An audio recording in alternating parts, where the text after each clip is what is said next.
السلام عليكم ورحمة الله وبركاته. اللهم صل وسلم وبارك على سيدنا محمد أشرف الخلق وعلى آله وصحبه أجمعين. ازيكم حبايب قلبي؟ عاملين ايه؟ وحشتوني كتير كتير كتير كتير كتير. يعني قد الدنيا كلها والله وحشتوني جدا، القناة وحشتني جدا. انا اسفة والله على غيابي، بس انا كنت تعبانة جدا، ممنوعة خالص من الوقفة قدام البوتاجاز. ان انا ما اقفش قدام اي حاجة سخنة، ولسه والله وما زلت يعني، بس انا ايه بحاول شوية. فاعذروني وادعولي ان ربنا يشفيني. النهارده بقى هنعمل مع بعض كده اكلات سهله وسريعه، وما تخليناش نقف في الحر كتير ولا نقف قدام البوتاجاز كتير.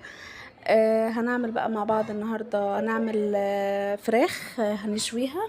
هنشويها من غير فرن ولا اي حاجه على البوتاجاز. بخلطة سهلة خالص. هجيب معايا بصلتين، انا معايا فرختين فانا هجيب بصلتين وسط، طماطمتين. لو هي فرخة واحدة هتجيبي بصلاية وطماطماية وقرن فلفل اخضر او نص قرن فلفل اخضر على حسب حبك ايه له. فصين توم لو حابة، لو انتي بتحبي طعم التوم في الاكل. مش حابة خلاص مفيش مشكلة. انا ما حطيتش، انا حاطه بس بصل وطماطم وفلفل اخضر. لو عندك فلفل الوان حطي، بيعزز الطعم طبعا وبيديها قيمه غذائيه عاليه. هحط بقى هنا البهارات بتاعتي. ملح، فلفل اسمر، مكعب مرق، بهارات فراخ. مع كل ده معلقه صغيره. معلقه صغيره خلطه مشويات. لو متوفر عندك من اللي هي الاكياس او انت جايباها سايبه من عند العطار، هتحطي معلقتين زيت، عصره ليمونه، معلقتين خل. هنحط كل ده مع بعضه ونضربه في الخلاط كويس، او في الكبة لو عندك كبة هتضربيه في الكبة. ممكن تبشريه، ممكن تحطيه في الخلاط. انا اسفة على الاصوات اللي في الشارع دي، بس انا كمان بيتنا على الشارع يعني. بس كده. اهو خلطة سهلة وبسيطة وبتودي الفراخ اقسم بالله في حتة يعني تانية. انا جايبة الفراخ ومقطعاها وغسلاها كويس ومصفيها كويس، وهنزل بقى عليها بالخلطة. تقدري تلبسي جلافز بقى وتدخلي كده التتبيلة في قلبها من جوه. تقدري تعملي بايديكي عادي زي ما انا عامله بايدي كده. زي ما تحبي. المهم ايه، ممكن تشققي الفراخ لو الفراخ معاكي كبيره. تقدري تشققيها بالسكينه، انا نسيت يعني، هو بيبقى افضل، التتبيله بتدخل في قلبها. انا اصلا في اليوم ده كنت صاحيه متاخر، وكان عندنا ناس يعني صنايعيه شغالين في البيت وكده.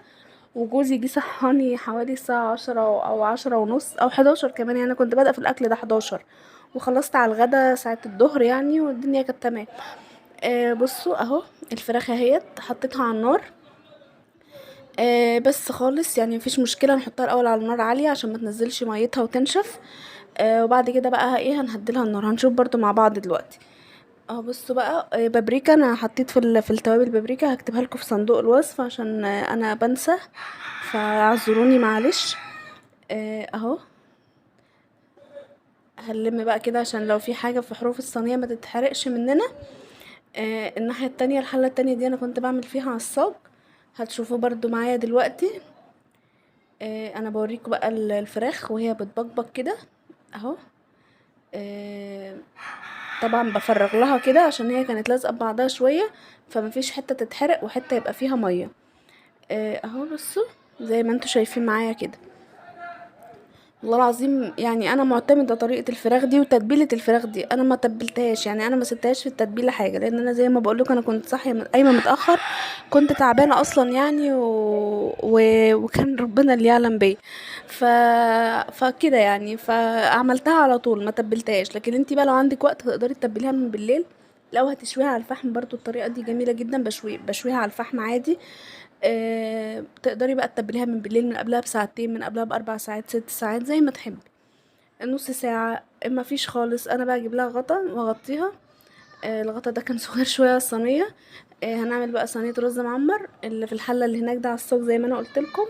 هنعمل بيه برضو صينية دلوقتي جميلة جدا وسهلة. اهو ايد هنا وايد هنا يعني، انا كنت مستعجلة. هنا بقى الرز، هو بيبقى نص الصينية زي ما انا قلت لكم، نص حرف الصينية زي ما احنا قايلين مع بعض قبل كده. هجيب بقى احط له ملح، نص معلقة سكر صغيرة يعني، شعريه كده بس سكر. السكر بيفرق معاه جدا. لو عندك زبادي حطي له علبة زبادي برضو بتفرق جدا، تقدري تدهني الصينية بيها قبل ما تنزلي بالرز. وهننزل باللبن. انا كنت نسيت احط له قشطة، احط له هو في الفرن. يعني بعد ما ادخله تحت الشوايه هحط له معلقه قشطه على الوش كده، بتبقى تخلي الوش كريمي وجميل. اهو انا كده بقى دخلته الفرن حطيته في الفرن بقى وزودته ميه، نص لبن ونص ميه، او 3/4 لبن وربع ميه، بس اهم حاجه لازم نحط ميه، حتى لو عندنا اللبن متوفر وكتير لازم نحط ميه.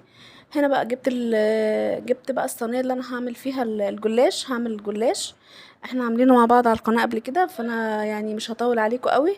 دي لفه الجلاش كامله، والله العظيم كامله اهو. بصوا، ولا شلت منها ولا نقصت منها، بس انا هحاول ايه ان انا اخد نصها كده واخليه في طرف الصينيه الناحيه التانية، عشان يبقى ايه يعني مفيش حته في الصينيه فاضيه. اهو بصوا زي ما انتوا شايفين كده، هحاول اعدلها بقى وخلاص اهو. ولا اي حاجه، السمنه دي معايا سمنه بس، معلهاش اي حاجه غير نص معلقه صغيره بيكنج باودر او كربوناتو، اللي عندك حطيه. لو عندك كربوناتو حطي، لو عندك بيكنج باودر حطي، المتوفر عندك حطي. او ده بس يعني اللي هو هيديله هشاشة، اللي هو هيفتحه، بس مش اكتر من كده. او نزلت بقى بالسمنة زي ما انتوا شفتوا. هحط بقى اللحمة دي انا معصجاها عادي، بصل ولحمة بس، يعني انا شوحت البصل الاول ونزلت باللحمة، وبعدين حطيت لها التوابل، فلفل اسمر، 7 بهارات، بهارات لحمة، توم باودر، بصل باودر، رشة جوزة الطيب، تقدري تستغني عنها لو مش حابة. التوابل بتاعتك يعني، حتة التوابل دي بترجع لينا احنا، على حسب احنا موجود عندنا ايه. تقدري تحطي لها فلفل اسمر وملح بس، تقدري تحطي لها فلفل اسمر وسبع بهارات، يعني اي حاجة موجودة عندك مشي نفسك بيها، ما نقفش على حاجة. ده كان، بصوا ده كان حوالي نص كيلو لحمة، كان نص كيلو لحمة، بعمل معايا ما شاء الله الصاج الكبير، يعني السرفيز الكبير. لو عندك عزومة بقى اعتمدي الطريقة دي، تقدري تزودي لها فلفل، لو عندك فلفل الوان تقدري تحطي زيتون، تقدري تحطي جبن، تقدري تحطي جزر. انا بحب الجزر جدا فيه، بس انا ما المرة دي يعني فضلت اعملها كده، لان انا كنت عاملاه قريب وكنت حاطه له جزر، فتغيير يعني، لانهم هم بيحبوا الجلاش، فانا بعمله لهم كتير وبيطلب مني كتير جدا. وبالنسبه لي هو اسهل حاجه، اسهل من البشاميل، اسهل من الرقاق، لان انا بقى ما بقعدش هات الرقه رقه وازهق نفسي يعني لا، على طول. اهو بصوا، بقى دلوقتي لو عندك شوربه تقدري تحطي له شوربه، بلاش لبن، اللبن بيتقله شويه، بس انا ما كانش عندي شوربه، ما كنتش عامله حاجه بشوربه يعني.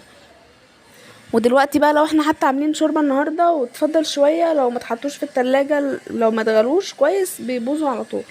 فاي حاجة دلوقتي بقى ملهاش عمر في الحر ده يعني. فانا ما كانش عندي شوربة، فهسقيه لبن. هسقيه لبن بس بيض لا، ما تحطيش للجلاش بيض. بص بقى، انا هنزل ببقية السمنة اللي معايا دي، كانت حوالي نص كوباية سمنة او اكتر شوية. هقطعه قبل ما اسقيه باللبن، عشان عفوا، عشان يبقى ايه اللي هو ينزل في قلبه من تحت، لان انا مش حاطه له اي حاجه تحت غير سمنه بس. والله العظيم اهو لفه الجلاش كلها انا مش بعمله ورقه ورقه. انا كنت الاول بعمله ورقه ورقه لحد ما شفت الطريقه دي واعتمدتها. جربوها وانتوا هتعتمدوها، بس اهم حاجه تحطوا للسمنه او للبن معلقه بيكنج باودر، بس بلاش يكون ولا السمنه سخنه ولا اللبن سخن، يعني لو سخن هيتفاعل وقتها وخلاص، فمش هيعمل له حاجه ويبقى قلبه عجين، لا بلاش. خليكي اللي هو يبقى ده بارد وده بارد، يعني بدرجة حرارة المطبخ. او كنت سايبه بقى معلقتين سمنه كده حطيتهم على الوش. هحاول بقى افرغ لها كده. ده لان انا كنت حاطه فلفل اسمر وملح في السمنه، لان اللبن ما كانش عليه اي اضافات، فعشان ما يطلعش عادب مني او دلع. فانا كنت حاطه هنا ايه حاجه بسيطه كده، اللي هو يعني طعمه، اللي هو يديله الحدوقية بتاعته، يعني اللي هو يظبط ملحه. طبعا كلنا عارفين تظبيط ملحنا ايه، والحاجة اللي احنا بنعملها بتاخد ملح قد ايه من كتر ما احنا ايدينا في الحاجة. عفوا يا جماعة. بصوا، انا كده دخلته بقى الفرن على الرف اللي في الوسط، وولعت من تحت، انا كنت مولعه من تحت وحاطه الرز الاول ولعت له من فوق زي ما احنا كنا عاملينه مع بعض قبل كده.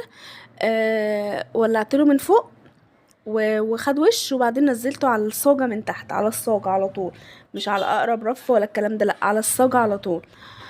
طبعا بقى انا لما جيت ادخل بالجلاش، الفرن بتاع امي ده ما بيولعش غير من تحت، يا تحت يا فوق، ما بيولعش الاتنين مع بعض.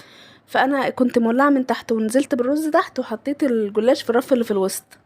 هيستوي وهيبقى عظمه يعني. هولع له بس الشوايه كده دقيقتين في الاخر. هنا بقى جبت الحله اللي انا كنت عامله فيها العصاج، ما غسلتهاش ولا اي حاجه لان انا عامل فيها هعمل فيها رز، فمش محتاجه اغسلها يعني. جبت بقى هنا ورق لورا وحبهان وعود قرفة خشب. لو عندك لومي مجفف حطي، ما عندكيش خلاص تقدري تستغني. لو ما عندكيش حبهان برضو او مش بتحبي طعمه في الاكل تقدري تستغني. كفايه الورق اللورا والقرفة. هنسيبهم بقى اللي هم يتشوحوا شوية او ريحتهم تطلع. هنزل بقى بالتوابل بتاعتي. فلفل اسمر، بصل بودر، توم بودر، حاجات اللي هو ايه يعني نص معلقة ربع معلقة كده، مش كتير يعني، لان انا عندي الكمية مش كتير، مش هعمل رز كتير لان انا عاملة رز تاني. بهارات كبسة او بهارات الرز البسمتي هتجيبها من عند العطار او اكياس زي ما تحب.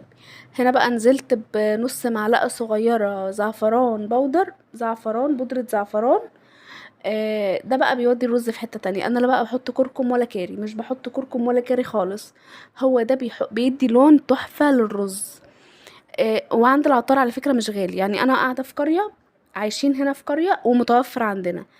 بلاقيه عند العطارين مثلا في المدينة اللي جنبنا. لما بروح بجيب مثلا ب10 جنيه كده يعني، مش غالي. انا بشوف شيفات هنا على اليوتيوب بيقولوا ان هو غالي وان هو مش موجود غير بره، ولو سافرتوا بره تجيبوه كده. لا، انا والله العظيم بجيبه من مدينة وحلو جدا.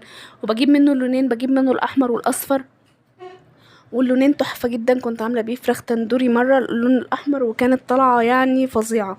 كنت قبل ما افتح القناة هعملها لكم ان شاء الله. هنا بقى شوحت الرز، هشوحه بقى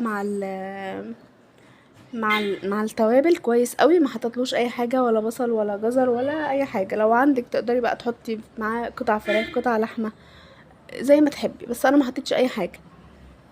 انا بقى هشوحه هنا بقى كويس. عفوا انا هنا سقيته بالميه، حطيت له العيار بتاعه ميه يعني. آه وبس. نزلت بقى بمكعب مرق لان انا ما كانش عندي شوربه زي ما قلت لكم. هو بيبقى محتاج ان هو يتطعم شويه يعني، يبقى طعمه غني شويه. هدوقه بقى هنا كده واشوفه عايز ملح ولا ايه. هظبط الملح بقى وهغطي عليه وهسيبه بقى يعيش حياته. الفراخ لسه برضو على البوتاجاز عايشه حياتها، هي اول حاجه بدات بيها لانها اكتر حاجه بتاخد سوا. بس. طبعا الجلاش في الفرن او الفراخ اهي على البوتاجاز زي ما قلت لكم، ما دخلتش الفرن خالص لسه ولا اي حاجه. هنا الرز اهوت، الرز تحت اهو، والجلاش في النص زي ما انا قلت لكم. اهي الفراخ اهيت عليت عليها بقى في الاخر لما لقيتها استوت، اتاكدت انها استوت يعني. عليت عليها بقى عشان تشرب ميتها. انا مش عايزه يبقى فيها ميه او شوربه او صوص يعني، لا انا عايزاها تبقى ناشفه يعني، تبقى مشويه، لان الفراخ المشويه ما يبقاش فيها اي صوصات. هنا بقى تقدري تشيلي التوابل الحصى اللي عندك. تقدري تسيبيها زي ما تحبي. تقدري وانتي بتغرفي تشيليها هنا بقى الفراخ استوت وشربت المية بتاعتها وكل حاجة. نزلت بيها بقى 5 دقايق على الشواية. تقدري تسيبيها على البوتاجاز وتقلبيها على الوش ده وعلى الوش ده لو انتي حطاها في حاجة مش بتلزق. عفوا يا جماعة.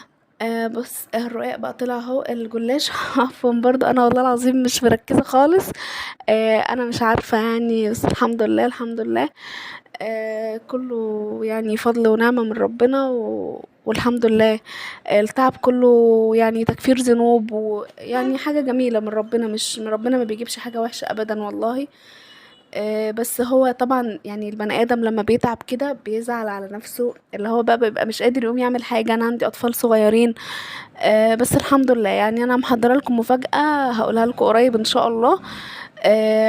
بخصوص تعبي وده وكده يعني، الحمد لله والله يعني ربنا ما بيجيبش حاجة وحشة وبيجعل ورا كل حاجة احنا بنستتقلها على نفسنا حاجة كويسة. شفتوا بقى الفراخ عاملة ازاي. شوفوا بقى الرقاق الجلاش برضه انا مصممة ان هو رقاق. اهو بصوا عامل ازاي رقاق، اقسم بالله يعني ولا الفطير احسن من اي فطير شرقي. الرز اهوت، الرز المعمر او المدسوس زي ما احنا بنقول عليه. هناك اهوت هنا الرز البسمتي استوى بقى تمام. عملت سلطة خضراء. ده كان شكل الاكل معانا النهاردة. اعملوا لي بقى لايك وشير وسبسكرايب. لو انتوا بتتابعوني من على الفيسبوك اعملوا لي متابعة. بحبكم قوي قوي قوي قوي، ربنا يديمكم نعمة في حياتي. احلى واجمل متابعين في الدنيا كلها. ادعولي دعوة حلوة من قلبكم. والله يعني بصوا حاجات سهلة وسريعة اهيت، وما شاء الله خلصت والله، يعني ما كملتش حوالي ساعة ونص او ساعتين في كل الاكل ده. ولو عندك عزومة هتعتمد الطريقة دي.